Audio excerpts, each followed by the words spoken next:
नमस्कार, बहुत बहुत स्वागत है आप सभी का डीडी न्यूज के इस खास कार्यक्रम इस वक्त में। मैं हूं निखिल सिंह और क्या है इस वक्त की बड़ी खबरें जिनके बारे में विस्तार से जानने समझने को लेकर आपके मन में जिज्ञासा है। क्या है इन खबरों के मायने, क्या है इनके पीछे का एजेंडा, आपको बताएंगे अगले 1 घंटे में। राहुल गांधी के छपे विचार पर बवाल मचा हुआ है। राहुल गांधी ने देश के राजे रजवाड़ों को बताया था अंग्रेजों का पिट्ठू और आज के उद्योगपतियों को लेकर भी विरोधी विचार रखे थे और उसको लेकर के तमाम बवाल और तमाम प्रतिक्रियाएं आ रही हैं। इस पर हम विस्तार से बात करेंगे। साथ ही साथ कर्नाटक वक्फ बोर्ड की मनमानी और इंक्रोचमेंट के खिलाफ धरना दे रहे किसानों से आज जेपीसी अध्यक्ष जगदंबिका पाल मिल रहे हैं। तो केरल में वक्फ को लेकर क्रिश्चियन समुदाय में भी नाराजगी है।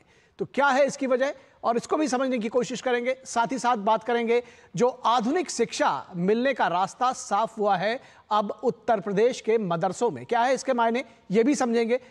इसके अलावा भी होंगे कई सवाल और जवाब, लेकिन सबसे पहले इस वक्त की हेडलाइंस।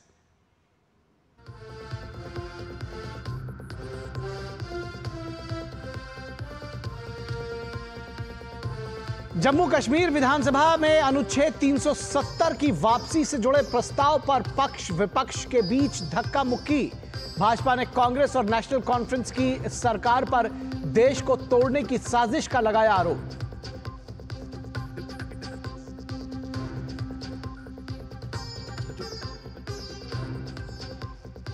आतंकवाद विरोधी सम्मेलन में गृह मंत्री ने दोहराई आतंकवाद के खिलाफ जीरो टॉलरेंस के लिए प्रतिबद्धता। अमित शाह ने कहा बीते 1 दशक में भारत के अंदर आतंकवाद के खिलाफ बना मजबूत परिस्थितिकी तंत्र। कर्नाटक दौरे पर जेपीसी के अध्यक्ष जगदंबिका पाल वक्फ की शिकायत करने वाले किसानों से मिलकर सच जानने पहुंचे हैं हुबली और बीजापुर।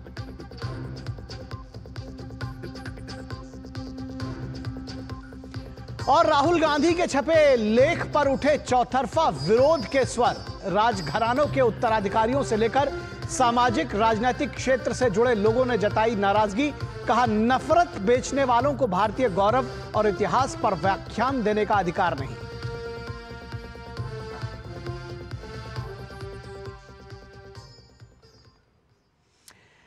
तो इस वक्त में सबसे पहले राहुल गांधी के छपे विचार पर जो बवाल मचा है उसकी बात कर लेते हैं। भारत के राष्ट्रीय अखबारों में संभवतः राहुल गांधी का यह पहला लेख था, लेकिन इसने ही बवाल मचा दिया। लेकिन उनके प्रकाशित विचारों को लेकर उम्मीद नहीं निराशा दरअसल ज्यादा हुई है, क्योंकि लोकसभा में प्रतिपक्ष के नेता और कांग्रेस पार्टी के सबसे प्रभावी नेता का विचार देश के वेल्थ क्रिएटर को लेकर लगभग वही है जो विचार अर्बन नक्सल के हैं। राहुल गांधी लिखते हैं कि कुछ बड़े उद्योगपतियों की मोनोपोली ने देश में अन्य लोगों के अवसर को कम कर दिया है। A new deal for Indian business article में उन्होंने लिखा है कि ईस्ट इंडिया कंपनी खत्म हो गई, लेकिन उनकी जगह एकाधिकारवादियों ने ले ली है। राहुल गांधी लिखते हैं कि ईस्ट इंडिया कंपनी ने अपनी व्यापारिक ताकत के दम पर नहीं, बल्कि भारत पर नियंत्रण कर देश को गुलाम बनाया। ईस्ट इंडिया कंपनी ने हमारे देश के राजाओं और रजवाड़ों के उनके साथ साझेदारी की और उन्हें रिश्वत देकर डरा धमकाकर इस देश पर नियंत्रण कायम किया। हम किसी भी देश से आजादी नहीं हारे हैं, बल्कि एक सिंडिकेट ने हराया है, यह राहुल गांधी का मानना है। अपने हर भाषण में अडवाणी जैसे वेल्थ क्रिएटर को कोसने वाले राहुल गांधी इस लेख में उन्होंने मोदी सरकार पर इसके बहाने दरअसल हमला बोला है। लेकिन राहुल गांधी के इस लेख पर राज परिवार से जुड़े लोगों ने सीधी प्रतिक्रियाएं दी हैं। गांधी परिवार, जो किसी शाही परिवार से कम नहीं समझा जाता, अपनी श्रेष्ठता दिखाने के लिए यह लेख लिखा है। सिंधिया परिवार के मुखिया और केंद्रीय मंत्री ज्योतिरादित्य सिंधिया ने कहा है कि नफरत बेचने वालों को भारतीय गौरव और इतिहास पर व्याख्यान देने का कोई अधिकार नहीं है। भारत की समृद्ध विरासत के बारे में राहुल गांधी की अज्ञानता ने सभी हदें पार कर दी हैं। वहीं विक्रमादित्य सिंह ने लिखा है कि राहुल गांधी का लेख उनके इतिहास की सतही समझ को दर्शाता है। स्वतंत्रता आंदोलन में महाराजाओं के योगदान को वे समझ नहीं सकते। राजस्थान की उप मुख्यमंत्री दिया कुमारी ने कहा कि भारत के पूर्व शाही परिवारों को बदनाम करने की यह राहुल गांधी की साजिश है। एकीकृत भारत का सपना पूर्व राज परिवारों के बलिदान से ही संभव हुआ था। उनका आरोप अस्वीकार्य है। राहुल गांधी लिखते हैं कि जैसे ईस्ट इंडिया कंपनी ने भारत के अंदर डर भर दिया था, इसी तरह का डर आज के उद्योगपतियों में है। सवाल यह है कि नरसिंह राव की कांग्रेस सरकार ने देश में खुली अर्थव्यवस्था का समर्थन किया था। बदलते हुए दौर में लाइसेंस राज को खत्म करने की कोशिश की गई है और सरकार की मोनोपोली अब रह कहां जाती है। तो क्या गांधी परिवार के समाजवाद में परमिट राज में कौन कंपनी कितनी बोरी सीमेंट उत्पादन करेगी, कितनी बोरी चीनी का उत्पादन होगा, कितने प्रोडक्ट उद्यमी बाजार में लेकर आएंगे, यह करना उचित था? राहुल गांधी जिस बैंकिंग सिस्टम पर सवाल उठाते हैं, उस सिस्टम में अपने दौर के फोन बैंकिंग को भूल जाते हैं। सत्ता के संरक्षण को में लोन लेना और अपने को दिवालिया घोषित करना एक ट्रेंड बना हुआ था। आज भारत की बैंकिंग सिस्टम में आम आदमी से लेकर उद्योगपति तक अपना सरोकार रखते हैं। 2016 में शुरू हुआ स्टार्टअप क्रांति ने देश में वेल्थ क्रिएटर की एक बड़ी फौज खड़ी की है। 1.5 लाख से ज्यादा रजिस्टर्ड स्टार्टअप्स ने देश के 15 लाख से ज्यादा यूथ इसमें इन्वॉल्व हैं। खास बात है कि इन स्टार्टअप्स में 45% भागीदारी महिलाओं की है। तो इन स्टार्टअप्स ने किस तरह से भारत की एक पूरे इकोसिस्टम को, इकोनॉमिक्स को चेंज किया है, यह शायद राहुल गांधी समझना नहीं चाहते या समझ नहीं पाए। लेकिन राहुल गांधी लिखते हैं कि एक अधिकारी सिंडिकेट ने प्रतिभाशाली कारोबारियों को हाशिए पर ढकेल दिया है। तो अब यह समझने की जरूरत है कि प्रतिभाशाली कारोबारियों को हाशिए पर कैसे ढकेला गया, जब 1.5 लाख से ज्यादा स्टार्टअप्स हैं और 15 लाख से ज्यादा युवा उसमें इन्वॉल्व है। करोड़ों अरबों रुपए की वेल्थ जनरेट हो रही इसके माध्यम से। जानकार कहते हैं कि सत्ता की चुनौती के बीच कांग्रेस पार्टी अपने विचार को नया रूप देने की कोशिश करती है। नेहरू के मिक्स्ड इकोनॉमी को इंदिरा गांधी ने समाजवाद को संविधान की प्रस्तावना में लेकर आई। राहुल गांधी उनसे आगे बढ़कर समाजवादी कांग्रेस को अल्ट्रा लेफ्ट मार्क्सवादी बना रहे हैं, जिसमें सब कुछ फ्री खटाखट आएगा। खटाखट इकोनॉमी की वो बात करते हैं, उद्यम की कोई जरूरत नहीं होगी। तो उद्यमियों की, राज परिवारों की लानत मलानत करके दरअसल उन्होंने कई सारे सवाल खड़े किए हैं। सवाल देश के आज का जो युवा है, जो लगातार मेहनत मशक्कत करके और उद्योगों को खड़ा कर रहा है, सवाल उसके ऊपर भी हैं। और सवाल रानी लक्ष्मीबाई से लेकर के तात्या टोपे और वीर शिवा जी के ऊपर भी हैं, उन राजघरानों के ऊपर भी हैं जिन्होंने उस समय से लेकर के और अंग्रेजों के खिलाफ तक लड़ाई में अपनी अहम भूमिका निभाई। और इस पर तमाम रिएक्शन जाहिर तौर पर आने थे और वो आए भी हैं। बीजेपी के प्रवक्ता और पूर्व केंद्रीय मंत्री स्मृति ईरानी ने कहा कि अगर भारत खामोश होता तो ईस्ट इंडिया कंपनी आज भी मौजूद रही होती। अपने लेख में राहुल गांधी ने स्टार्ट यहां से किया है कि जब ईस्ट इंडिया कंपनी आई तो भारत खामोश था। सुनिए क्या कहती हैं स्मृति ईरानी। उनके उस लेख का पहला सेंटेंस है, India was silenced by East India Company. और ये वो लोग हैं जो गलतफहमी पालते हैं और बिरसा मुंडा का शौर्य नहीं जानते, छत्रपति शिवाजी महाराज का योगदान नहीं जानते, रानी लक्ष्मीबाई के बलिदान को नहीं जानते, जो मंगल पांडे के बारे में नहीं जानते। शायद उनको लगता होगा कि हिंदुस्तान और हिंदुस्तानी ईस्ट इंडिया कंपनी के सामने साइलेंट थे। साइलेंट होते तो आज भी ब्रिटिश साम्राज्य यहां होता। तो साइलेंट होते तो ब्रिटिश साम्राज्य आज भी यहां होता, यह समझने की जरूरत है। और ग्वालियर राजघराने के वारिस और केंद्रीय मंत्री ज्योतिरादित्य सिंधिया ने इस मुद्दे पर राहुल गांधी को आड़े हाथों लिया। उन्होंने एक्स पर अपने पोस्ट में ज्योतिरादित्य सिंधिया ने दरअसल लिखा कि नफरत बेचने वालों को भारतीय गौरव और इतिहास पर व्याख्यान देने का कोई अधिकार नहीं है। भारत की समृद्ध विरासत के बारे में राहुल गांधी की अज्ञानता और उनकी औपनिवेशिक मानसिकता ने सभी हदें पार कर दी हैं। यदि आप राष्ट्र के उत्थान का दावा करते हैं तो भारत माता का अपमान करना बंद करें। महाजी सिंधिया, युवराज बीर टिकेंद्रजीत, कित्तूर चेन्नम्मा और रानू वेलु नेचियार जैसे सच्चे भारतीय नायकों के बारे में जाने, जिन्होंने हमारी स्वतंत्रता के लिए जमकर लड़ाई लड़ी। अपने विशेषाधिकारों के बारे में आपकी चुनिंदा भूल उन लोगों के लिए एक अपमान है जो वास्तव में प्रतिकूल परिस्थितियों के खिलाफ संघर्ष कर रहे हैं। आपकी असहमति केवल कांग्रेस के एजेंडे को और उजागर करती है। राहुल गांधी आत्मनिर्भर भारत के चैंपियन नहीं है, वो केवल एक पुराने अधिकार का उत्पाद हैं। भारत की विरासत गांधी शीर्षक से शुरू या समाप्त नहीं होती है। केवल पीएम नरेंद्र मोदी जी के नेतृत्व में ही हमारे असली योद्धाओं की कहानियों का जश्न मनाया जा रहा है। भारत के इतिहास का सम्मान करें या उसके लिए बोलने का दिखावा न करें।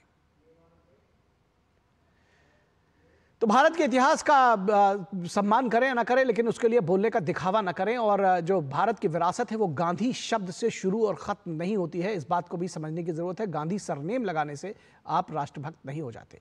वहीं राजस्थान के उप मुख्यमंत्री और जयपुर राजघराने से ताल्लुक रखने वाली दिया कुमारी ने भी राहुल गांधी के इस प्रयास की भारत के पूर्व राज परिवारों को बदनाम करने का प्रयास बताया और इसकी कड़ी निंदा की।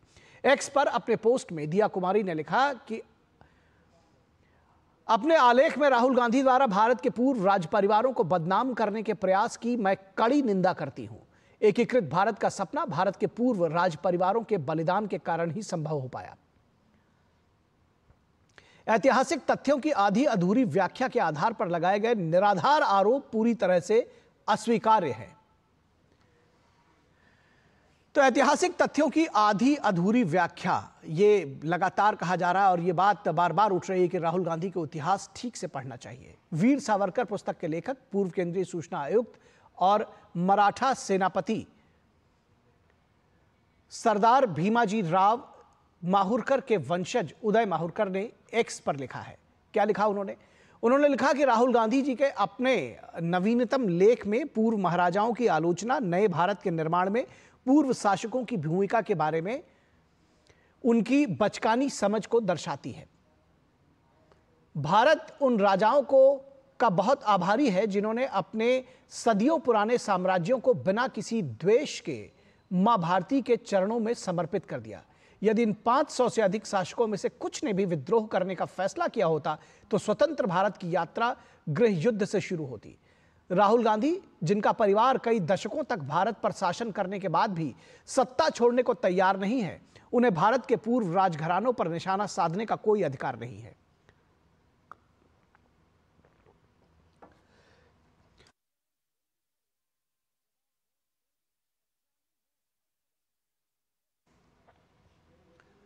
तो दिया कुमारी ने, राजस्थान के उप मुख्यमंत्री ने आखिर क्या कुछ कहा है, आइए ये भी आपको सुनाते हैं। राहुल गांधी के लेख में उन्होंने कहा है, मैं उसकी घोर निंदा करती हूँ। उन्होंने जिस तरह से राज परिवारों को जिस तरह से कहा है कि इन्होंने रिश्वत ली और बहुत ही उल्टा सीधा कहा है, उनको क्या है कि हिस्ट्री की जानकारी नहीं लगती। इस तरह की बात कहने से पहले उनको पूरे तथ्यों की जानकारी लेनी चाहिए थी, जो उन्होंने नहीं ली।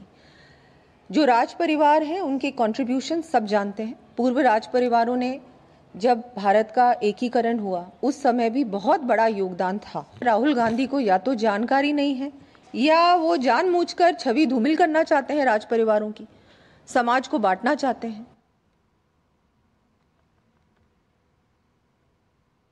और इस पूरी खबर पर बातचीत करने के लिए हमारे साथ हमारे खास मेहमान जुड़े हुए हैं।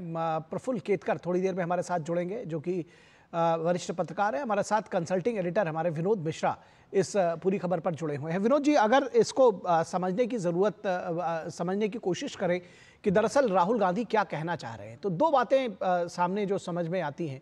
एक तो या तो उनको इतिहास की जानकारी नहीं है या फिर वो एक नया एजेंडा गढ़ना चाहते हैं। कैसे देखते हैं उनके इस लेख को? राहुल गांधी, मैं निखिल आपके इस रिपोर्ट को देख के ये तो नहीं कहूँगा कि राहुल गांधी की वो इतिहास की जानकारी नहीं है।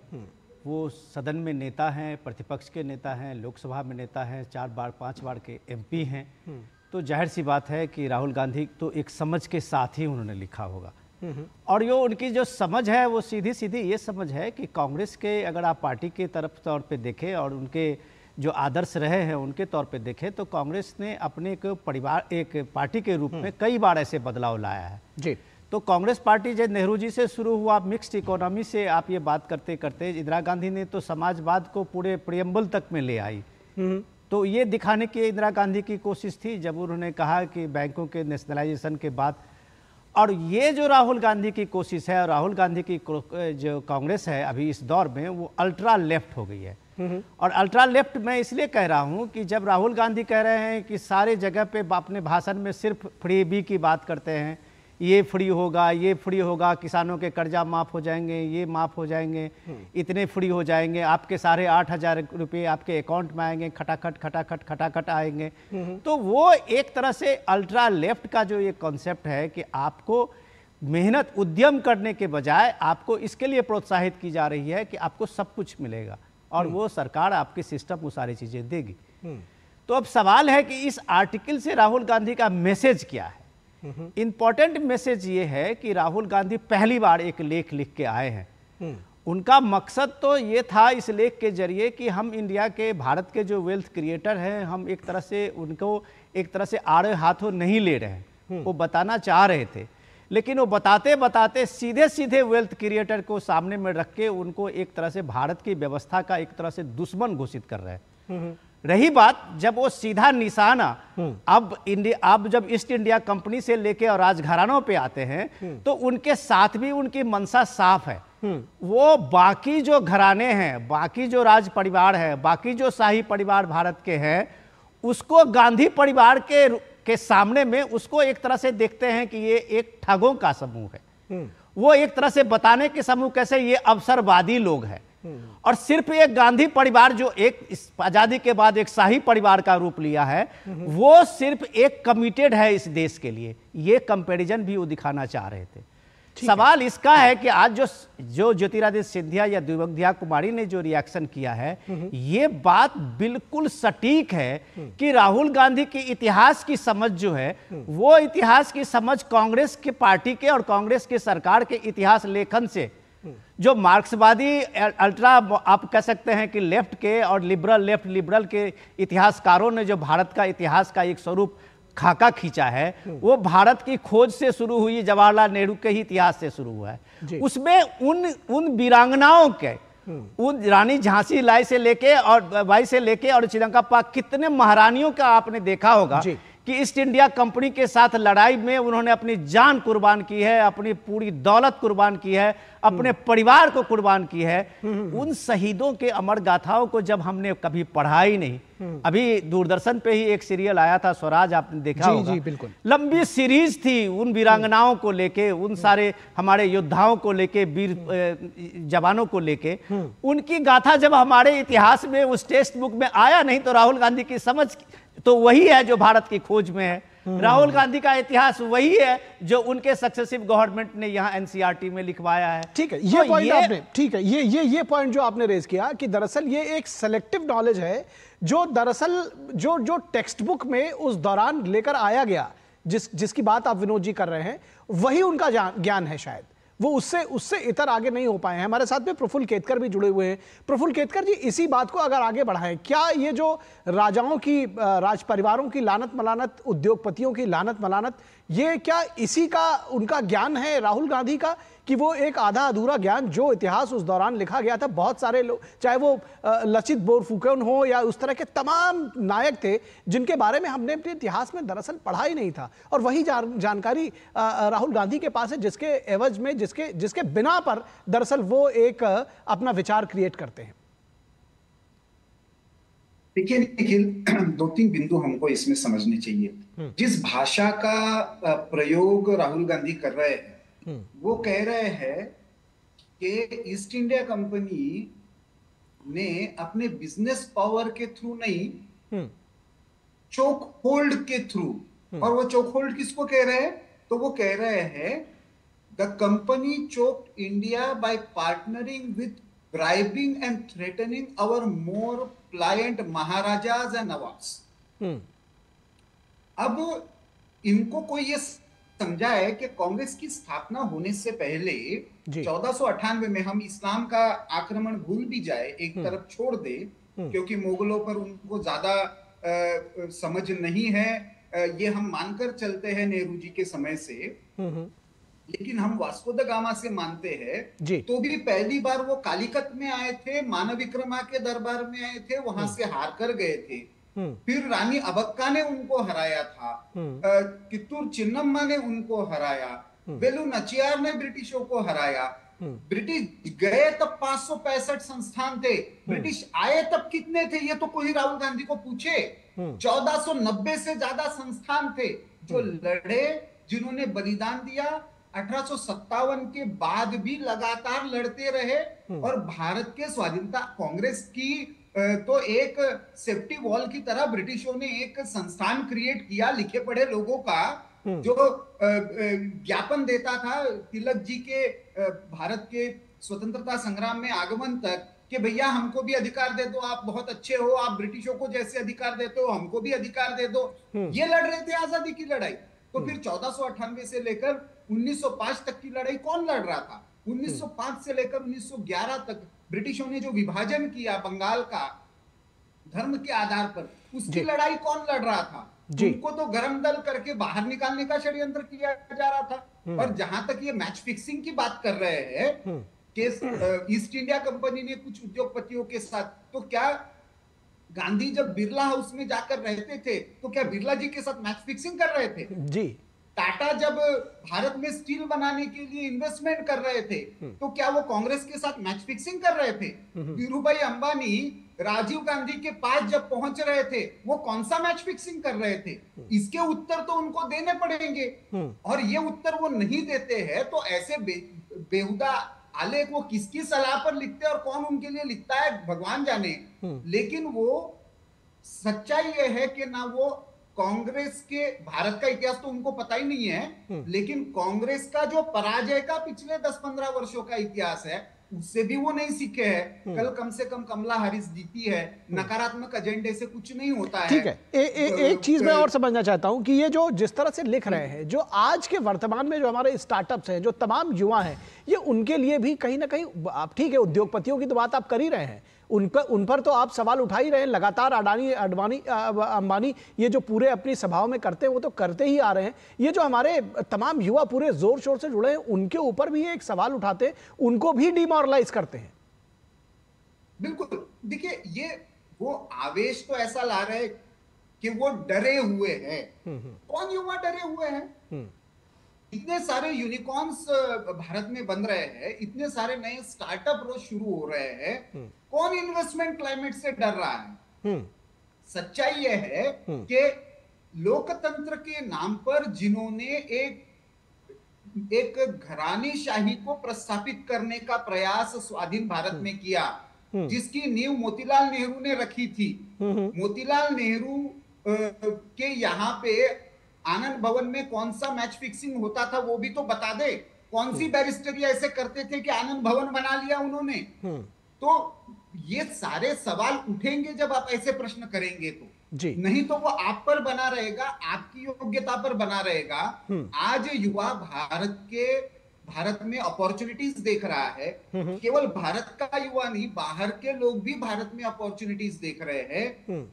ऐसे में एक सकारात्मक विपक्ष की भूमिका निभाने के बजाय, चाहे भारत के इतिहास के बारे में हो या भारत की अर्थव्यवस्था के बारे में हो, ये नकारात्मक एजेंडा लाना, ये राहुल गांधी के लिए और कांग्रेस पार्टी के लिए वो खुद गड्ढा खोदने का काम ही कर रहे हैं और वो पिछले बहुत वर्षों से कर रहे हैं। शायद उससे वो सीखने को तैयार नहीं। ठीक है, खुद गड्ढा खोदने का काम कर रहे हैं विनोद जी, ये कहना है प्रफुल्ल केतकर का। आपको लगता है कि कौन सा राजनीतिक एजेंडा दरअसल राहुल गांधी सेट करना चाहते हैं? थोड़ा संक्षेप में रखिएगा।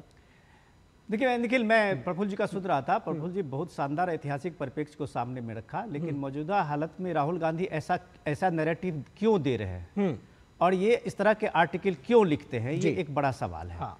सवाल ये है कि राहुल गांधी का अभी वायनाड के इलेक्शन में जब उन्होंने पहला एफिडेविट डाला था तो उस एफिडेविट में अपने सारे जो इनके ये इकोनॉमी से लेके और उनके जो इन्वेस्टमेंट है उनका पूरा ब्यौरा दिया था। राहुल गांधी खुद अंबानी के कंपनी में अपना शेयर खरीदते हैं। राहुल गांधी का लगभग 4 से 5 करोड़ रुपया इन्वेस्टमेंट है शेयर मार्केट में। तो राहुल गांधी इन सारे जो जिनको एकाधिकारवादी कहते हैं अपने इस आलेख में, उनके कंपनी के शेयर राहुल गांधी के पास है। राहुल गांधी के पास 50 लाख से ज्यादा म्यूचुअल फंड है जो ऐसी कंपनी के शेयर्स में उस पैसा भी जा रहा है। तो वेल्थ क्रिएशन में राहुल गांधी कर रहे हैं, ये बहुत अच्छी बात है। ये सारे देश के लोगों को, युवाओं को एक तरह से राहुल गांधी के इस इन्वेस्टमेंट को लेके प्रोत्साहन भी होना चाहिए। लेकिन सवाल तो राहुल गांधी नरसिंह राव के जो ये इकोनॉमी का, जब आप देखिए कि खुली अर्थव्यवस्था की बात हुई थी और इकोनॉमी जिस तरह से बूम किया था, उसके रिजल्ट में हम लोगों ने भी इस चीज़ को देखा है। आज हम आप जैसे एक साधारण परिवार से आने वाला व्यक्ति भी अपना एक घर, अपना एक मकान, अपनी सारी चीजें बनाया है, तो उसमें उस क्रिएशन का एक बहुत बड़ा कंट्रीब्यूशन है। ठीक है, राहुल गांधी, एक मैं इसी बात को पूरा करूं कि राहुल गांधी कांग्रेस के नरसिंह राव के उस क्रेडिट को भी एक तरह से, मनमोहन सिंह उनके 2 बार के प्रधानमंत्री रहे हैं, तो उनके भी वो सारे जो इकोनॉमिक रिफॉर्म हुए उसको भी एक तरह से अपने अल्ट्रा लेफ्ट विचार में उसको धता बता रहे हैं। राहुल गांधी अगर मनमोहन सिंह के 10 साल के इस काल में और उनको लाइसेंस राज में एक तरह से सुधार लाने की कोशिश की, जो इस दौर में हमने देखा मोदी के इस 10 साल के दौर में, जो स्टार्टअप से लेके आपने सारे मुद्रा लोन और ये लेके आज 45% से ज्यादा जो स्टार्टअप की आप बात कर रहे थे उसमें महिला उद्यमी है। जो महिलाएं कौन है? ये सारे उस मध्यम वर्ग के, निम्न मध्यम परिवार के लोग हैं, उत्साही और नौजवान हैं जो अपने अपने उद्यम लेके आए हैं और लाखों लोगों को देश में रोजगार दिया है। इस इकोनॉमिक्स को राहुल गांधी अगर समझेंगे तो शायद वो इस आर्टिकल लिखने के बजाय देश में जो सुधार हुए हैं, इकोनॉमिक रिफॉर्म्स हुए हैं, उसको एक बेहतर तरीके से समझ सकते हैं। और राज परिवारों को गाली देने के बजाय अगर एक बार वो अपने परिवार के इतिहास को ही समझ लें कि राज परिवारों का कंट्रीब्यूशन कांग्रेस को मजबूत करने में, कांग्रेस को आज़ादी के दौर में संगठन में गांधी जी को मदद करने में कितना कंट्रीब्यूशन रहा है, तो शायद इन परिवारों को गाली देना भी वो बंद कर देते। बिल्कुल ठीक है। कौन सा सामाजिक समीकरण वो सेट करना चाहते हैं राहुल गांधी, ये भी समझने की ज़रूरत है, किस राजनीतिक एजेंडे पर चल रहे हैं। फिलहाल बहुत शुक्रिया प्रफुल्ल केतकर जी आपका हमारे साथ जुड़ने के लिए, और विनोद मिश्रा जी आपका भी हमारे साथ जुड़ने के लिए शुक्रिया। और इसके बाद बात करेंगे वक्फ बोर्ड पर बवाल कर्नाटक से लेकर केरल तक, लेकिन रुकेंगे एक छोटे से ब्रेक के लिए, कहीं मत जाइएगा, जल्द हाजिर होंगे।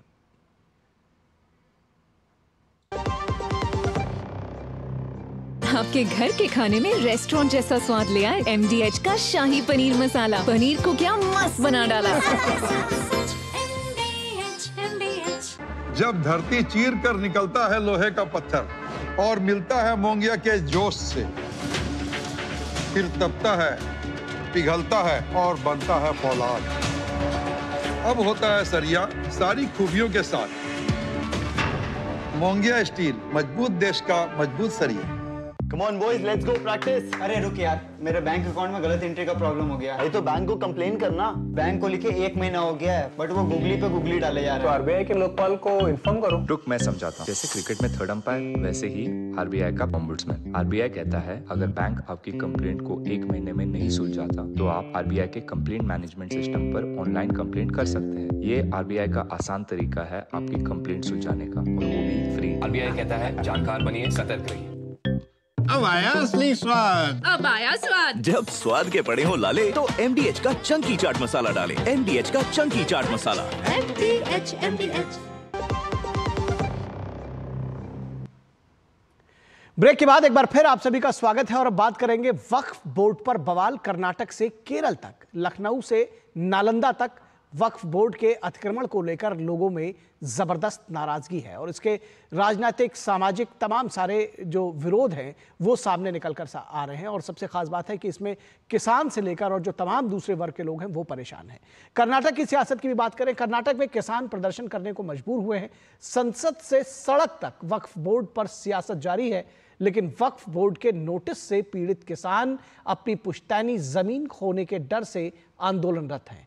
आज वक्फ पैनल की जेपीसी अध्यक्ष जगदंबिका पाल हुबली और विजयपुरा में प्रभावित किसानों से मिलने पहुंचे हैं। बीजेपी सांसद के आमंत्रण पर जेपीसी ने यह फैसला किया था। इस बीच कर्नाटक वक्फ बोर्ड ने 114 किसानों को नोटिस भेजने के अलावा ऐतिहासिक बिदर फोर्ट के 17 मॉन्यूमेंट्स को चिन्हित करके अपनी संपत्ति बता दिया है। कर्नाटक में वक्फ बोर्ड के तुगलकी फैसले ने लोगों को सड़क पर आने के लिए मजबूर किया है। किसानों की जमीन पर वक्फ के दावे के विरोध में उतरे किसानों ने सरकार को फैसला वापस लेने के लिए मजबूर किया है। किसानों के प्रदर्शन और सड़क पर हिंसक झड़प के बीच कर्नाटक की सिद्धरामैया सरकार ने विजयपुरा, धारवाड़ और यादगीर जिलों में जिन किसानों की जमीन पर कब्जा किया था उसे खारिज कर दिया गया है। मीडिया की खबरों की माने तो वक्फ बोर्ड ने अपनी असीमित शक्तियों और सत्ता के संरक्षण हासिल करके ASI प्रोटेक्टेड कई इमारतों पर भी दावा ठोक दिया है। किसानों की जमीन के अलावा एक आरटीआई से यह भी खुलासा हुआ है कि किसान वक्फ ने राज्य के 53 ऐतिहासिक स्मारकों पर अपना दावा ठोक दिया है। इन स्मारकों में कुलबर्गी का किला, गोल गुंबज, बिदर का किला जैसे दर्जनों ऐतिहासिक महत्व की जगहें हैं। एएसआई प्रोटेक्टेड है। ये वक्फ कानून में संशोधन को लेकर अब आम आदमी भी सक्रिय है। बीजेपी नेता और पूर्व केंद्रीय मंत्री प्रकाश जावड़ेकर ने केरल में वक्फ की मनमानी पर भी सवाल उठाया है। प्रकाश जावड़ेकर का दावा है कि 600 से ज्यादा क्रिश्चियन परिवारों की 400 एकड़ जमीन वक्फ बोर्ड ने कब्जा कर ली है। वक्फ बोर्ड के समर्थकों ने केरल विधानसभा में प्रस्ताव भी ला चुके हैं। अब बीजेपी का आरोप है और उसके बाद रिव्यू करने का आदेश दिया गया है। इस सारे बवाल के बाद वोट बैंक की सियासत में कांग्रेस पार्टी सीपीएम को पीछे छोड़ने के लिए वक्फ के समर्थन में खड़ी दिखाई दे रही है। कर्नाटक में ऐसी ही स्थिति में सरकार की किरकिरी हुई है। पहले किसानों को नोटिस थमाया गया और अब वापस लेने की बात की जा रही है। भारत का संविधान 1950 से पहले प्रचलित किसी भी प्रावधान की मान्यता नहीं देता, लेकिन डॉक्टर मनमोहन सिंह की सरकार ने यूजर क्लॉज वक्फ बोर्ड बिना सबूत के दावा ठोकने का अधिकार देता है। कर्नाटक के हावेरी जिले में 2 पक्षों में जमकर पत्थरबाजी हुई, कई लोग घायल हुए। मामला वक्फ के किसानों की जमीन पर दावे को लेकर गरमाया है, लेकिन सवाल यह है कि यह बात किसानों को साबित करनी है कि ये उनकी पुश्तैनी जमीन है और सुनवाई भी वक्फ का जो ट्रिब्यूनल है वहां तक सीमित है। समाज में ये व्यवस्था लोकतांत्रिक मूल्यों को चुनौती देती है।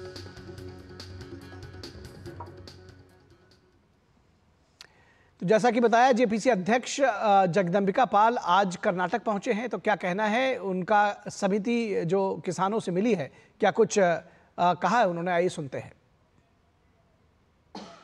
The farmers of the North Karnataka, they are even at the airport, and they have handed over one memorandum, the piece of the land which was belonging to us. Now, Waqf board is claiming that it is ours. So just I have inquired whether you have your deed, whether you have your ownership of that piece of land. They are saying, we are there from last more than 50 years, 70 years. But even then, Waqf board is claiming, so they have given some papers. So I will look into it. और भाजपा नेता प्रकाश जावड़ेकर ने केरल सरकार से वक्फ की संपत्ति के ब्यौरे की मांग की है। Kerala government should declare how many Waqf lands are there in Kerala. Of that, how much are government properties? How much are private properties, and how much are other religion properties, where other people of other religions live? How many such properties are there in Kerala, Waqf? That Kalpathy has also this Waqf land issue. Nurani also. Waqf issue is not Hindu and Muslim. Munambakam are Christian. Kalpakam is different. Nurani is different. और इस पूरी खबर पर बातचीत करने के लिए हमारे साथ 3 खास मेहमान जुड़े हुए हैं। उनसे आपका परिचय करा दें। हमारे साथ टीएस संकीर्त, जो कि बीजेपी के प्रवक्ता हैं, जुड़ी हुई हैं। हमारे साथ दुष्यंत नागर जुड़े हुए हैं, जो कि राजनीतिक विश्लेषक हैं और कांग्रेस के समर्थक समझे जाते हैं। हमारे साथ विनोद मिश्रा, हमारे कंसल्टिंग एडिटर, जुड़े हुए हैं। आप तीनों लोगों का बहुत स्वागत है। डॉक्टर सुधा हमारे साथ जुड़ी हुई हैं। दरअसल बहुत स्वागत है डॉक्टर सुधा। और तो इस खबर को अगर हम समझने की कोशिश करें, विनोद जी आपसे समझें कि ये लगातार वक्फ पर बवाल, पहले कर्नाटक में जो स्थिति थी वो आपने देखा, किसानों को नोटिस थमाए गए और उसके बाद उनसे जब राजनीतिक बवाल मचता हुआ दिखा तो वो नोटिस वापस ले लिया गया। अब यही स्थिति केरल में भी है। क्या इसके पीछे आप देख रहे हैं और किस तरह से ये यानी कि तुष्टीकरण की हद है और उसके बावजूद इसको वापस लेने की बात नहीं की जा रही है? निखिल, जब आपकी रिपोर्ट से हम प्रकाश जावड़ेकर का जो ये प्रेस कॉन्फ्रेंस देख रहे थे आप केरल में, तो उसके साथ ही आप देखिए कि प्रियंका गांधी का वहाँ वायनाड में धुआंधार प्रचार चल रहा है और वहाँ किस तरह ये बोर्ड की सियासत है और वक्फ है, उसको एक लाइन में आप समझ सकते हैं कि एक अभी केरल विधानसभा में वक्फ के समर्थन में एक प्रस्ताव भी लाया गया था, कांग्रेस और लेफ्ट दोनों साथ में थी जी। और जब प्रकाश जावड़ेकर ने इसको पोल खोलते हुए कहा कि भाई 600 क्रिश्चियन परिवारों का, इसे पलक्कड़ के आसपास का वो इलाका है, तो उन्होंने कहा कि ये 600 क्रिश्चियन परिवारों के 400 एकड़ जमीन वक्फ ने कैसे कब्जा कर लिया। वो किसानों के पुश्तैनी जमीन है, उस किसानों के पुश्तैनी जमीन का जो रिकॉर्ड उनके पास में है, उनके जमीन पर वक्फ का दावा कैसे हो गया। तो उन्होंने पूरे केरल के सीपीएम सरकार से ये मांग की है कि भाई कम से कम आप एक रिकॉर्ड तो लोगों के सामने में रखिए कि वक्फ पे इन वर्षों में जितना दावा किया गया है और उसको कब्जे में लिया गया है, वो आप किसी रिलीजन को बताएं न बताएं, लेकिन कम से कम ये तो बता दें कि भाई इसमें प्राइवेट प्रॉपर्टी कितनी है, गवर्नमेंट प्रॉपर्टी कितनी है। अब ये सवाल जब उनको लगा कि ये कुछ प्रॉब्लम हो सकती है अभी चुनावी मौसम में, तो सीधे आनन फानन में केरल गवर्नमेंट ने उसको रिव्यू करने की बात किया। खुद विजिलेंस बढ़ के आगे आए और उन्होंने कहा कि हम इस आरोप की जांच करेंगे, हम इस बात को देखेंगे कि परिवारों की जमीन वक्फ ने हड़प ली है। कर्नाटक में सेम इशू है। आज जब जेपीसी के अध्यक्ष वहां पहुंचे हैं जगदम्बिका पाल, तो ये नौबत क्यों आई? जब आप एक वहां के किसानों को, जो 3 डिस्ट्रिक्ट आप बताएं, वहां 121 से ज्यादा किसानों को नोटिस मिल गई कि ये वक्फ की जमीन है, तो उनके सामने में और विकल्प क्या था प्रदर्शन के अलावा? पार्टी वहां अपोजिशन में बीजेपी है, तो उन्होंने किसानों को साथ दिया, किसानों के इस प्रोटेस्ट को एक वहां जन आंदोलन बनाने की बात की। और सबसे मजेदार बात यह है कि कर्नाटक में सरकार एलानिया तौर पे कहती है कि केरल में 1.5 लाख एकड़ जमीन वक्फ के बोर्ड की जमीन है, लेकिन ये 1.5 लाख जमीन वक्फ की कहां से आई, इसका रिकॉर्ड बताने में अब जब ये लोग पूछ रहे हैं कि ये जमीन हमारी पुश्तैनी है या वो जो ये वहां की इमारतें हैं, मोन्यूमेंट्स हैं ऐतिहासिक, तो उस ऐतिहासिक ये इमारतों पे जब आप दावा करके कर्नाटक की सारी जमीनों को आप वक्फ की जमीन बताते हैं, तो ये आंदोलन अब सड़क पे आ गया है। ये चिंता की बात है और दोनों सरकारों की किरकिरी हुई है। ठीक है दुष्यंत नागर जी, खाता ना बही जो वक्फ बोर्ड कहे वही सही, इस दिशा में कांग्रेस सरकार खड़ी हुई है क्या? इसको क्यों ना समझा जाए कि तुष्टीकरण की हद है ये? साहब ये बिल्कुल गलत है, और विनोद जी ने जो एक एक शब्द बोला, मैं उस शब्द को एक एक काउंटर दूंगा। पहली बात तो इन्होंने कहा कि सड़क पे आंदोलन आ गया है, 40 लोग खड़े हैं। दूसरा इन्होंने कहा कि अब रिव्यू कर रहे हैं, ऑब्जेक्शन आएगा तो रिव्यू होगा, तो ये तो कोई नई चीज नहीं है ना। ऐसा है जैसा कि इन्होंने घोषित कर दिया कि वक्फ जिस पे अपना दावा ठोक देगा उसका स्वामित्व उन्हें मिल जाएगा, ऐसा तो कहीं नहीं है। वक्फ के पास अगर डॉक्यूमेंट्स हैं, वक्फ के पास अगर लीगल हैसियत है उसका स्वामित्व तय करने की, तभी वक्फ मालिक होगा। अदरवाइज जो किसान हैं, अगर उनके डॉक्यूमेंट्स हैं, उनके पास स्वामित्व साबित करने का आधार है, तो वो उस जमीन के मालिक होंगे। देखिए जी, वक्फ को लेके राइट विंग के द्वारा, मैं आपको रोकना नहीं चाह रहा था। नागर साहब सुनिए, नहीं मैं आपको रोकना नहीं चाह रहा था, लेकिन आप आते ही सुनिए, आप एक मिनट, आप प्लीज सुन लीजिए। आते ही आप अगर सीधे आके हम पे ही हमला करेंगे तो मुझे उसका जवाब देना पड़ेगा। अरे तो मुझे आप एक बार सुन लीजिए, एक मिनट आप सुन लीजिए सर, देखिए आप जो नैरेटिव बनाते हैं उसका जवाब मैं दे रहा हूं, पर पिछले साल ही मैं बता रहा हूं, आप सुन लीजिए। ताजमहल सुनिए, आप पहले सुन लीजिए, आप गलत बता के कुछ चले जाएंगे, ये बात नहीं। मैं इस तरह की बातें मत करिए। देखिए इस तरह की बात साहब, मैं आपको करेक्ट करूंगा, चाहे आप इसके लिए हमारे साथ जुड़े रहे या नहीं जुड़े रहे, मैं आपको करेक्ट करता हूं। आप मुझे 20 सेकंड का समय दीजिए। मैंने क्या गलत बोला? मैं आपको करेक्ट सुन भी लीजिए, चलिए खत्म करिए, सुन लीजिए करता हूं। आप 20 सेकंड का समय दे दीजिए। इसी वक्त ने ताजमहल पे दावा ठोका था, कौन सा शाहजहां ने उसको पेपर दे दिया था? सुप्रीम कोर्ट ने जब पूछा कि पेपर दिखाओ कि तुम्हारे वक्फ को ये कब ये ताजमहल के ऊपर डिबेट हो रही है, तो आप ये डिबेट जहां हो रही है वही मैं कह रहा हूं, यही मैं कह रहा हूं। आप समझने की कोशिश कीजिए, आप कोशिश नहीं करते हैं, आप सीधे अपना नैरेटिव बनाते हैं, नजरों में धूल झांक डालना चाहते हैं। ठीक है, चलिए दुष्यंत नागर जी बताइए, कांग्रेस पार्टी, दुष्यंत नागर जी बताइए, दुष्यंत नागर जी बताइए, ये ठीक नहीं है। दुष्यंत नागर, मेरे पास डेटा है, आप नहीं बात कर पाएंगे। विनोद जी एक मिनट, दुष्यंत नागर जी बताइए कैसे धूल झोंक रहे हैं? क्या ये सच नहीं है कि वक्फ बोर्ड ने तमाम ऐसी जमीनों पर जो ASI द्वारा प्रोटेक्टेड हैं उनके ऊपर दावा ठोक दिया। ताजमहल तो खैर उसका एक हिस्सा था ही। कर्नाटक में भी तमाम, अभी हमने अपनी लिस्ट में दिखाया, बीदर का किला से लेकर के तमाम सारी जो प्रॉपर्टीज हैं उस पर अपना दावा ठोक दिया है। वो सारी जमीनें उनकी हैं। आप भी दावा आप भी ठोक सकते हैं। नहीं, मैं आपकी जमीन पर दावा नहीं ठोक सकता। मेरे पास बेस चाहिए। इस बात को समझिएगा दुष्यंत साहब, बिल्कुल इसको इस बात से समझिए कि आप मेरी जमीन पे या मैं आपकी जमीन पर बिना किसी आधार के दावा भी नहीं ठोक सकते। किस आधार पे दावा ठोक देंगे? सर, बड़ी मैं विनम्रता के साथ कहना चाहता हूं, कोई भी दावा ठोकना अलग चीज है, स्वामित्व हासिल करना अलग चीज है। बताइए राज्य सरकार ने कौन सी ऐसी विवादित भूमि का स्वामित्व दे दिया? ये आप कह रहे हैं जब तक स्वामित्व नहीं दे देंगे तब तक कोई दिक्कत नहीं है। नहीं, देखिए ये एकदम से वक्फ के ऊपर एक विशुद्ध राजनीति हो रही है। कांग्रेस पार्टी को डिफेम करने का प्रयास हो रहा है। ये बताया जा रहा है कि संसद से सड़क तक आंदोलन खड़ा हो गया है। कहीं कोई आंदोलन नहीं है, किसी के साथ कोई अत्याचार नहीं हुआ है, किसी की कोई जमीन कब्जा नहीं की गई है। और कांग्रेस रूलिंग स्टेट में तो हो नहीं सकता, उसको तो आप भूल जाइए। भाई साहब, जब आप हिमाचल अभी आपके सामने में देखिए 15 दिन से वहां आंदोलन हुआ है कि नहीं हुआ है? लोग सड़क पे उतरे हैं और वो जिसका वक्त का दावा था वो मस्जिदें टूटी है। चलिए ठीक है, किए हुए जा रहे हैं, बात सुना रहे हैं चुनावों में सिर्फ प्रोपेगेंडा करने के लिए। ठीक है, चलिए ठीक है,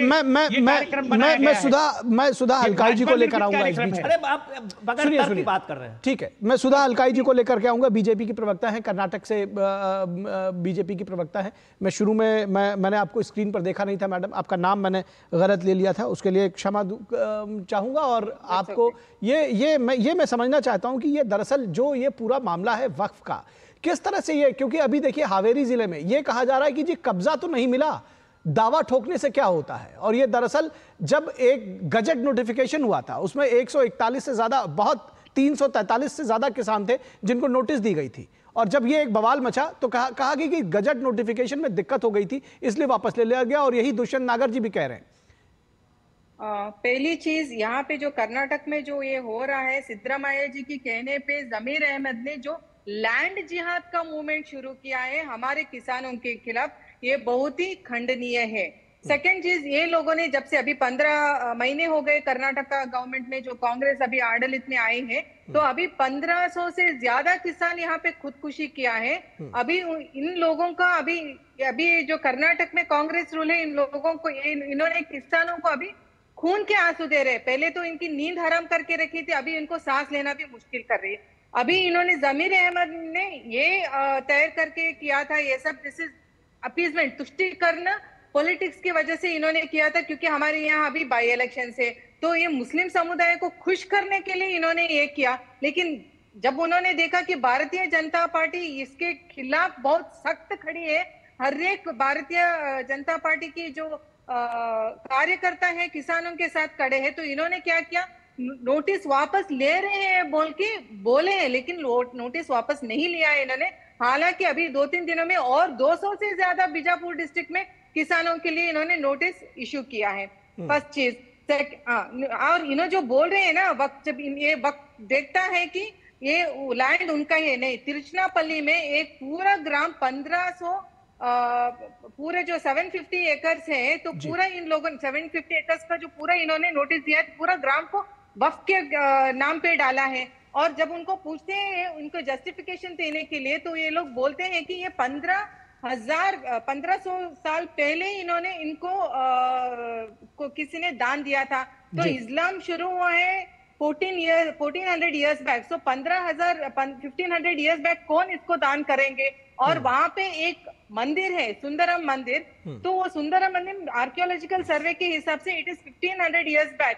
तो कैसे ये साबित, ये नॉनसेंस ये लोग बात करते हैं, इसका ये लोग जस्टिफिकेशन देने के लिए बोल दीजिए, अभी इन्होंने बोला है। और कर्नाटक में अभी जो कलबुर्गी में जो बामनी फोर्ट है, वहां पे भी इन्होंने वक्त का ये डाला है, जो फायर स्टेशन है वहां पे भी वक्त का ये डाला है। और अभी पूरे कर्नाटक में 4 तारीख को हम लोगों ने पूरे रास्ते पे आके आंदोलन किया है और ये लोग बोलते हैं कि आंदोलन नहीं हुआ है, इनका जस्टिफिकेशन इनको देना चाहिए। ये सफेद झूठ पे झूठ, झूठ पे झूठ, झूठ पे झूठ बोलते हैं। इन लोगों को एक हिंदू फोबिया है, जवाहरलाल नेहरू से लेके अभी राहुल गांधी तक इनको हिंदू फोबिया है और ये लोग यही कल्चर फॉलो करते हुए आए। जवाहरलाल नेहरू ने बोला था कि I am Muslim by culture, I am Christian by educationist and I am Hindu by accidentally I'm Hindu बोल के। So the same culture they are following over here. Why did they give the notice? Notice क्यों दिया गया है किसानों को?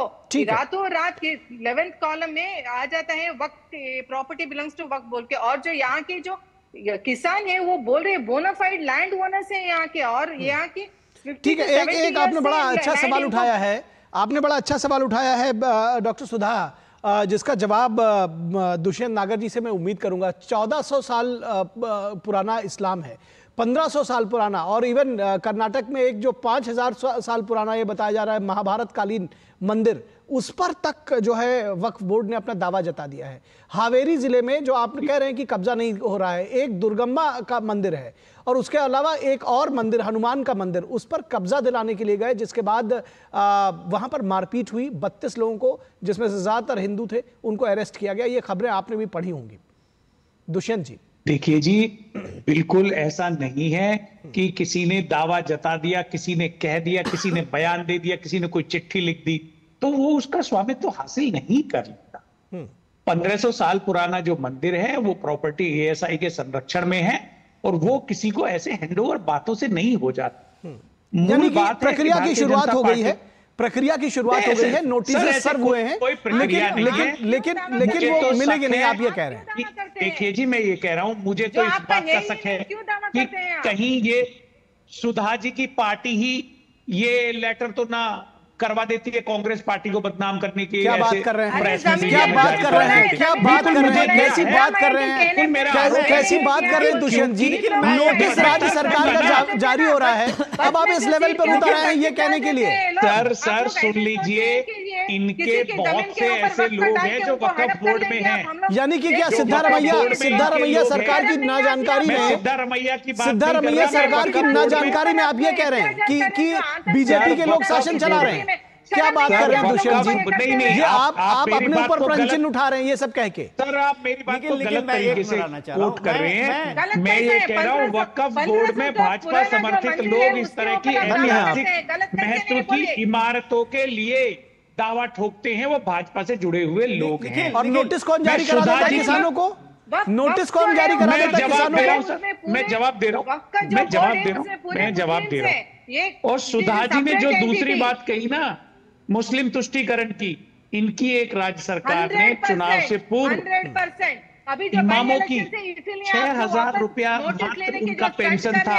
चलिए अब आप पेंशन और इमामों पर आ गए हैं। विनोद जी मैं चाहूंगा आप अंतिम सेंटेंस देकर खत्म करें, मेरे पास समय बिल्कुल नहीं है। ये करते हैं, वोट की राजनीति ये करते हैं। ठीक है, वो देख रहा है, मैं आपको कम से कम 20-25 साल से जानता हूं। आप आज कांग्रेस हुए होंगे, मैं आपको जानता हूं, आप अच्छे समाजवादी नेता हैं, विद्वान भी हैं, लेकिन कम से कम तथ्यों को ऐसे मत रखिए कि कम से कम हम लोग ये डिस्कस कर रहे हैं, एक गंभीर विषय है। गंभीर विषय ये है, मैं आपके सामने में डेटा दे रहा हूं 2006 में। आप एक सुन लीजिए, आपका ज्ञान हमने सुना सर, आपका ज्ञान हमने सुना। सुधा जी एक मिनट, मैं इनको एक डेटा दे रहा हूं। 2006 में वक्फ बोर्ड की जो डिक्लेयर्ड संपत्ति है, आप गूगल पे कर लीजिए, आप वेबसाइट पे चले जाइए, 1.6 लाख एकड़ जमीन है। 2013 में मनमोहन सिंह सरकार के जो यूजर्स क्लॉज डालते ही वो जमीनें वक्फ की कैसे 9.7 लाख करोड़ हो गई, और अभी जो कैसे ये जमीनें जो 9.5 लाख एकड़ पहुंची। आप एक मिनट मैं सुधा जी मैं पूरी बात इनको बता दूं, ये थोड़ा सा डेटा समझ ले। 9.5 लाख एकड़ जमीन, वक्फ का मतलब जो है वो भी आप एक बार समझ लें। वक्फ का मतलब होता है अल्लाह का दिया हुआ दान। 1947 में भारत का विभाजन हुआ, उसमें जो लोग गए और उन्होंने जो दान दिया होगा वो जमीनें क्या बढ़ते बढ़ते सारे 9 लाख एकड़ जमीन हो गई। जी बिल्कुल, जो ये सवाल है के और इसका मैदान जवाब में शायद आप रानी लक्ष्मीबाई की एक मूर्ति लगाएंगे, वो भी हाईकोर्ट का जब परमिशन दिया तब आप मूर्ति लगा पाए।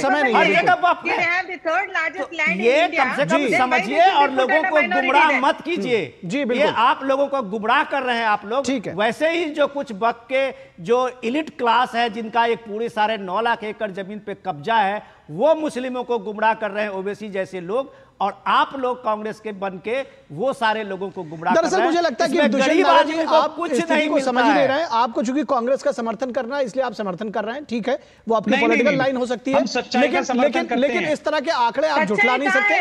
1.6 से 9.5 लाख एकड़ हो गया तो कैसे हो गया, कैसे कब्जा हो रहा है, ये कोई बताने की जरूरत नहीं है। उसमें तुष्टिकरण के अलावा और क्या है, ये जनता जो है, जो हमारे दर्शक है, वो स्वयं डिसाइड करें। फिलहाल आप सभी का, डॉक्टर सुधा आपका, दुष्यंत नागर जी आपका, विनोद मिश्रा जी बहुत शुक्रिया इस पूरी खबर पर चर्चा करने के लिए, हमारे साथ जोड़ने के लिए। यहां रुकेंगे एक छोटे से ब्रेक के लिए। ब्रेक के बाद बात करेंगे आधुनिक होगी मदरसा शिक्षा, यूपी में कैसे बदलेंगे मदरसे, आपको बताएंगे ब्रेक के बाद। MDH का किचन किंग किचन में हो तो हम सब कुछ बना सकते हैं। बैंगन का भरता, आलू गोभी, भिंडी मसाला और भी बहुत कुछ। MDH मेरी पसंद, मेरी पसंद, मेरी पसंद, मेरी पसंद,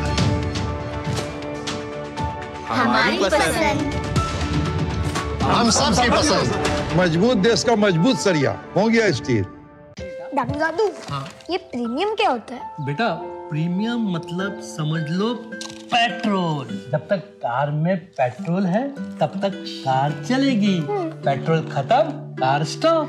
पर पापा, इस बार पेट्रोल खत्म होने पर भी कार चलती रहेगी। वो कैसे? LIC के जीवन लाभ में प्रीमियम पेमेंट हो जाए स्टॉप, पर पॉलिसी के फायदे चलते रहते हैं। मतलब अब लाइफ की गाड़ी चलेगी नॉन स्टॉप। LIC हर पल आपके साथ। राजा आओ आओ आओ, ये देखो मैसेज। कहते हैं वीडियो लाइक करके 500 रुपया रोज कमाओ। बस पहले थोड़ा पैसा दे के ललचाएंगे, फिर बोलेंगे कि और कमाना है तो पैसा भरो। हम दिन भर चूना लगाते हैं और ये लोग हम ही को चूना लगाने चले हैं। पान वाला हूँ, मूर्ख नहीं हूँ। याद रहे, UPI कहता है कि अगर कोई आसान कमाई का लालच दे तो कहो मैं मूर्ख नहीं हूँ।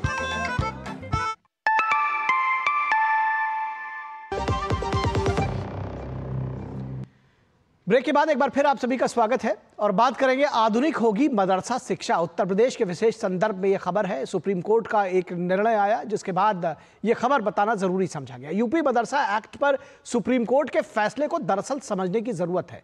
सुप्रीम कोर्ट ने यूपी के मदरसा एक्ट को असंवैधानिक घोषित करने के इलाहाबाद हाईकोर्ट के फैसले को रद्द कर दिया। हालांकि शीर्ष अदालत ने मदरसा एक्ट की संवैधानिक वैधता को बरकरार रखा, लेकिन उच्च शिक्षा से जुड़ी डिग्रियां देने के उसके अधिकार को रद्द कर दिया। सुप्रीम कोर्ट ने कहा कि फाजिल और कामिल की डिग्री राज्य सरकार के कानून के जरिए नहीं दी जा सकती। यूजीसी एक्ट के प्रावधान के यह खिलाफ है। ऐसे में अदालत ने एक्ट के उतने हिस्से को असंवैधानिक करार दे दिया। मार्च 2022 में इलाहाबाद हाईकोर्ट ने इस कानून को मुख्य रूप से इस आधार पर असंवैधानिक करार दिया था कि यह धर्मनिरपेक्षता के खिलाफ है। सुप्रीम कोर्ट ने साफ किया कि अल्पसंख्यक समुदायों को अपने संस्थान चलाने का अधिकार है, तो राज्य सरकार को भी उन संस्थानों में दी जा रही शिक्षा की गुणवत्ता सुनिश्चित करने का अधिकार है। यानी राज्य सरकार को यह सुनिश्चित करने का अधिकार होगा कि मदरसों में आधुनिक और रोजगार पर एक शिक्षा दी जाए। सुप्रीम कोर्ट ने अपने फैसले में स्पष्ट रूप से कहा है कि राज्य सरकार शिक्षा के मानकों को रेगुलेट कर सकती है, जैसे पाठ्यक्रम बनाना, योग्यता का मामला हो, शिक्षकों की नियुक्ति का मामला हो, छात्रों का स्वास्थ्य, साफ सफाई और लाइब्रेरी आदि से जुड़ी सुविधाओं का मामला। वहीं राष्ट्रीय बाल अधिकार संरक्षण आयोग ने भी सुप्रीम कोर्ट में अपनी लिखित दलीलों में मदरसा शिक्षा को बच्चों के हित के खिलाफ बताया था। कहा था कि उनको एक रूप जैसी और आधुनिक शिक्षा मिलनी चाहिए। एक समय में उत्तर प्रदेश में इसे UP board of Arabic and Persian examination के नाम से जाना जाता था, जो राज्य सरकार के शिक्षा बोर्ड के अधीन था। 2004 में मुलायम सिंह यादव की अगुवाई वाली सरकार ने मदरसा एजुकेशन एक्ट पारित किया।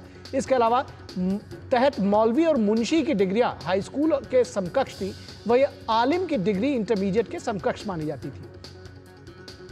योगी आदित्यनाथ की सरकार ने एक रूपता लाते हुए इन डिग्रियों का नाम सेकेंडरी और सीनियर सेकेंडरी रख दिया। योगी सरकार ने हिंदी, उर्दू और अंग्रेजी विषय को अनिवार्य बनाया। विज्ञान और गणित विषयों को भी इसमें जोड़ा गया। वहीं कामिल और फाजिल की जो डिग्रियां थी उच्च शिक्षा की, उसको अब सुप्रीम कोर्ट ने अमान्य कर दिया है। तो उम्मीद है कि ये सारा मामला आपको दरअसल समझ में आ गया होगा। और उत्तर प्रदेश के पूर्व अल्पसंख्यक कल्याण मंत्री मोहसिन रजा इस पूरे विषय पर क्या कुछ कहते हैं, आइए सुन लेते हैं। जो मदरसे अवैध हैं वो हम बंद करेंगे और जो पोर्टल पर नहीं आ रहे हैं उनको चिन्हित कराया गया और लगभग 8000 मदरसे ऐसे मिले जो बिल्कुल भी अवैध मदरसे थे, वैध नहीं थे। ये माननीय सर्वोच्च न्यायालय ने जो निर्णय दिया है, तो हमारी सरकार भारतीय जनता पार्टी की, चाहे केंद्र की हो चाहे उत्तर प्रदेश की, हम लोग जो हैं संविधान और अपने न्यायालयों में विश्वास करने वाले लोग हैं। हमने तो बल्कि ये कहा कि हमने वो जगहों पर मदरसे जहां पर शिकायतें आई हैं वो मदरसे बंद किए हैं। बाकी हमने तो कहा है कि मदरसा एक हमारे संविधान का पार्ट है और संविधान ने हमको इजाजत दी है तो मदरसे चलते हैं। उनको आधुनिकीकरण करने का काम आदरणीय योगी सरकार ने किया कि ताकि मदरसे से पढ़ लिख कर बच्चे IAS, IPS और डॉक्टर, इंजीनियर बने। हमने तो उनके उत्थान के लिए उनको एक अवसर दे दिया। उसी मदरसे के अंदर NCERT की पढ़ाई लागू की पहला राज्य बना आदरणीय योगी सरकार में। और इस पूरी खबर पर बातचीत करने के लिए हमारे साथ हमारे संवाददाता विकास सिंह लखनऊ से जुड़े हुए हैं। विकास, किस तरह से इस पूरी खबर को समझने की जरूरत है, कैसे इसको समझा जाए, क्योंकि बहुत सारे लोगों को लगता है कि यूपी सरकार इस आदेश के खिलाफ थी, दरअसल ऐसा है नहीं। ये आप कैसे बताएंगे हमारे दर्शकों को? बताना चाहूंगा कि इस मामले में जी बिल्कुल यूपी सरकार इसके खिलाफ बिल्कुल नहीं थी कि मदरसे बंद किए जाए। यूपी सरकार का एक ही उद्देश्य था कि मदरसों में पढ़ रहे बच्चों को जो तालीम मिल रही है वो उच्च कोटि की हो। प्रधानमंत्री नरेंद्र मोदी का जो कहना था कि मदरसे में पढ़ने वाले बच्चे के एक हाथ में कंप्यूटर और एक हाथ में कुरान हो, उसी के मद्देनजर उत्तर प्रदेश में कायाकल्प करने के लिए सरकार काम कर रही थी और उसने किया भी। सरकार का बस निर्देश इतना था कि जो अवैध रूप से मदरसे चल रहे हैं, जो पोर्टल पे नहीं है, जिनकी मान्यता नहीं है, उन मदरसों पर कार्रवाई की जाए और मदरसों पे कार्रवाई करने के बाद ताकि उन बच्चों का भविष्य उज्जवल रहे जो बच्चे वहां पढ़ रहे हैं। समाज के सभी लोगों का विकास हो, प्रदेश सरकार का यही लक्ष्य था। इसी के मद्देनजर वहां पर जो कवायद की गई थी कि बच्चों का भविष्य बेहतर बने, उनको जो शिक्षा मिले, आगे चलकर वो भी देश का भविष्य बन सके, इसके मद्देनजर तमाम सारी कार्रवाई की गई है और वो कार्रवाई अभी भी जारी रहेगी। जो सुप्रीम कोर्ट ने आदेश दिया है निखिल, इसमें हम देखेंगे कि मदरसा एक्ट को तो उन्होंने जारी रखने की बात कही है, लेकिन खासतौर से कामिल और फाजिल की जो पढ़ाई है, तो डिग्री उन्होंने भी इस बात को माना है तो UGC को ही देने का अधिकार है, उसी की गाइडलाइन के अनुसार ही आप उसे डिग्री दे सकते हैं। तो उस पर पूरे मामले पर सरकार अभी अपना एक गाइडलाइन लाएगी, इस पर एक नया निर्देश जारी करेगी, क्योंकि सुप्रीम कोर्ट ने कहा है कि सरकार एक नियमावली बना सकती है मदरसों के लिए। तो सरकार निश्चित रूप से एक नियमावली बनाएगी, उसके कौन कौन से पाठ्यक्रम में क्या क्या चीजें शामिल करनी चाहिए, किस तरीके से शिक्षा होनी चाहिए, उच्च शिक्षा के लिए क्या कुछ व्यवस्थाएं की जानी चाहिए, ये सारी चीजें उस नियमावली में आएंगी। सरकार इसे जारी रखेगी। सरकार बिल्कुल यही चाहती है, प्रधानमंत्री नरेंद्र मोदी का जो सपना है कि मदरसे में पढ़ने वाले बच्चे के एक हाथ में कंप्यूटर और एक हाथ में कुरान रहे, ताकि वो देश का भविष्य बने, अपना नाम रोशन कर सके। जी निश्चित तौर पर ये सपना शायद सच हो सकेगा। मदरसों को का आधुनिकीकरण किया जाएगा, सुप्रीम कोर्ट का भी आदेश है और वो इन लाइन है जैसा कि उत्तर प्रदेश सरकार चाहती थी। बहुत शुक्रिया विकास इस तमाम बातचीत और जानकारी के लिए। तो इस वक्त आज के अंक में बस इतना ही। हमारी पूरी टीम को दीजिए इजाजत। नमस्कार।